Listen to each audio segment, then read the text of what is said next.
अस्सलाम वालेकुम, कैसे हैं आप सब। उम्मीद है सब ठीक ठाक होंगे। आज हम बनाने जा रहे हैं चिकन कोफ्ता करी। ये बहुत मज़े की बनेगी, बहुत अच्छी बनेगी। आप लोगों ने ज़रूर एक बार ट्राई करनी है। इसके लिए चाहिए हमें हल्दी, ज़ीरा, नमक, दड़ा मिर्च, ऑयल चाहिए हमें। आधा किलो चाहिए हमें चिकन का कीमा। और हमारे पास है 1 कटोरी दही की। हमें चाहिए जी 3 प्याज, उनका हमने पेस्ट बना लिया इस तरह से, 3 बड़े प्याज का पेस्ट। हमें चाहिए 4 टमाटरों का पेस्ट, ये ग्रेवी में काम आएगा। कटी हुई प्याज थोड़ी सी हमें चाहिए। ये हमारे पास 8 हरी मिर्चें हैं, ये चाहिए हमें। हमें चाहिए जी जिंजर गार्लिक का पेस्ट 2 टेबलस्पून। ये हमारे पास बेसन है, इसको हमने तवे पे भून लिया था। तकरीबन 1 कप बेसन है हमारे पास। अब हम इन सब चीज़ों को ग्राइंड कर लेंगे ग्राइंडर में डाल के। ये सबसे पहले जो हमारे पास कटी हुई प्याज थी वो गई है। 1/2 टीस्पून हमने इसके अंदर जो है जिंजर गार्लिक का पेस्ट डाला है। और ये हमारा जो था चिकन का कीमा वो ऐड कर दिया हमने।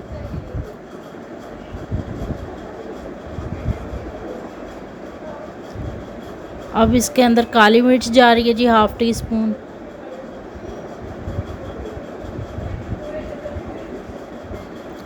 ये जा रही है दड़ा मिर्च 1/2 टीस्पून। 5 इसके अंदर हमने छोटी जो है हरी मिर्चें ऐड की हैं। नमक ऐड किया, आप अपने टेस्ट के अकॉर्डिंग ऐड कर सकते हैं। ये तकरीबन 1 से 1.5 चम्मच नमक ऐड किया हमने इसके अंदर। यह हमने इसको ग्राइंडर में पीस लिया है जी। अब हम इसमें जो भुना हुआ हमारा बेसन था वो हम इसमें इस तरह डाल के इसको मिक्स कर लेंगे। इसको इतना सख्त हमने बनाना है कि हमारा जो बॉल है इसका कोफ्ता है वो आराम से बन जाए। बेसन से इतना इसको हमने सख्त कर लेना है। 1 अंडा डाल के इसको हमने अच्छे से मिक्स कर लेना। अंडा डालने से भी जो हमारे कोफ्ते हैं वो टूटेंगे नहीं और बहुत अच्छे नरम और मज़ेदार बनेंगे। आपने ज़रूर ट्राई करने हैं। ये हम मिक्स कर रहे हैं जी थोड़ा थोड़ा बेसन डाल के। आप लोगों को भी जब लगे कि ये अब डो जो है हमारी सही हो गई है, सख्त हो गई है, इस काबिल हो गई कि हमारा बॉल जो है वो सही बन जाएगा, तो फिर आपने इस हिसाब से आपने बेसन डालना है। इधर हमने दूसरी तरफ ऑयल को गर्म कर लिया है। ये हमारे पास 1 कप ऑयल है, इसको हमने मीडियम फ्लेम के ऊपर ऑन करके तो गर्म कर लिया है।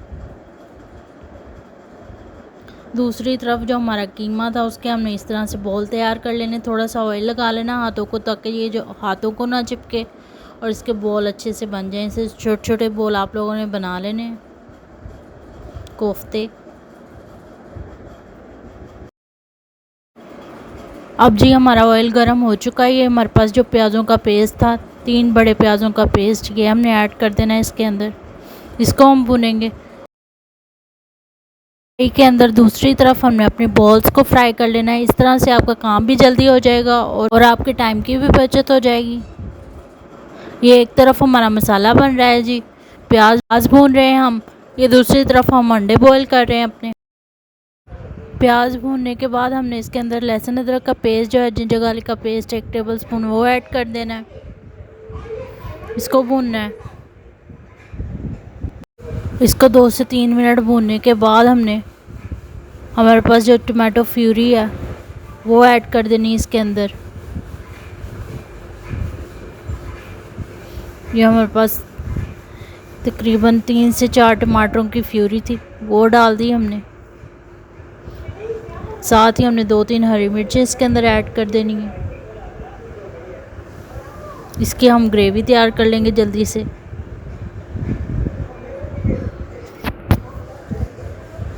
ये दड़ा मिर्च है हमारे पास 1/2 टेबलस्पून, ये डाल देंगे। नमक है, आप अपने टेस्ट के अकॉर्डिंग डाल सकते हैं, हमने 1/2 टीस्पून डाला है। ये है जी हल्दी 1/2 टीस्पून।